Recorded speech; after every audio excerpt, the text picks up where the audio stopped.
With the release of Ant-Man, Marvel Studios has now given us 12 movies based on the comic book characters we love so much. And since Ant-Man also marks the end of Marvel's Phase 2, we figured this was the perfect time to rank the MCU. The first Iron Man was a triumph for the studio and fans alike, representing what a Marvel movie could really do. But its follow-up showed how a shared universe could go wrong, spending too much time setting up other movies instead of focusing on Tony Stark, and making sure his story made some kind of sense. While the Ed Norton take on the Green Goliath is perfectly adequate, it also proved that we didn't really need another Hulk on the Run movie. There's a been-there, done-that feel to the Incredible Hulk.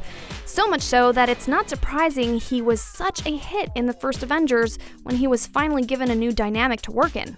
Verily, we wanted to love the first Thor, but for a character based on a galaxy-spanning ancient Norse myth, the film feels very, very small. Chris Hemsworth and Tom Hiddleston were perfectly cast as Thor and his evil brother Loki, but they were too constrained by their surroundings. Cap's debut was unique in that it's also a war film and a period piece. This push into subgenres within the comic book realm would prove to be important to Marvel in subsequent years, and indeed, the first Avenger is a solid outing for the studio that could have been a disaster in the wrong hands.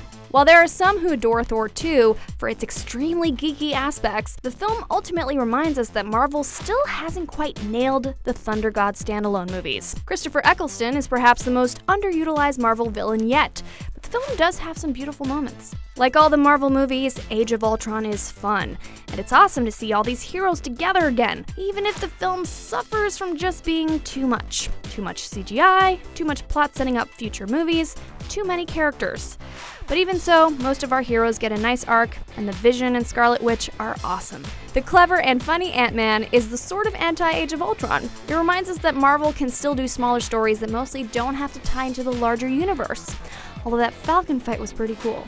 Let's face it, there probably would be no Marvel Studios today if not for Robert Downey Jr. His melding with the character of Tony Stark is the best thing about Iron Man 1. Despite the relatively small scale of the film, director Jon Favreau and Downey Jr. set the breezy, amusing, kinda sorta realistic tone of the MCU that has been the studio's blueprint ever since. Perhaps the most controversial of the Marvel films due to its rethinking of the Mandarin character, Iron Man 3 proved that there was life for the standalone films after the epic team-up of the Avengers. Writer-director Shane Black mixed up Tony Stark's status quo, taking him out of the armor for a long stretch, and keeping things fresh and exciting in the process. The Avengers is where it all came together. From that first post-credits scene in Iron Man where Nick Fury mentioned the Avengers Initiative, it hardly seemed possible to fans that Earth's mightiest heroes could share the screen. And not just that, but share it so well. But writer-director Joss Whedon was the perfect man for the job. A fanboy himself who understood that getting the character interactions right was as important as making sure the Hulk can't pick up Thor's hammer. Not only is Winter Soldier a finely crafted action thriller, but it also upended the Marvel Cinematic Universe with its revelation about S.H.I.E.L.D. and the villainous group Hydra. Chris Evans once again reminds us here why he was born to play Cap. And the film strikes the perfect balance between revisiting themes and stories from the first Cap movie while also expanding the bigger Marvel world. It's interesting that our pick for the best Marvel movie to date also happens to be the one that features characters that most people had never heard of before it was released. But that just goes to show that the MCU isn't just about its famous superheroes. No, it's the people behind the masks that make or break these movies. Whether it's Star-Lord's cheeky style, Rocket and Groot's Han and Chewie partnership, Gamora's transition to good, Drax's tragic origin, or even that guy with the knife. I like your knife, I'm keeping it. That was my favorite knife. The movie consistently rides high because of writer-director James Gunn's unique, eccentric, and impeccably realized portrayal of the Guardians and those around them. And oh yeah, that soundtrack didn't hurt either.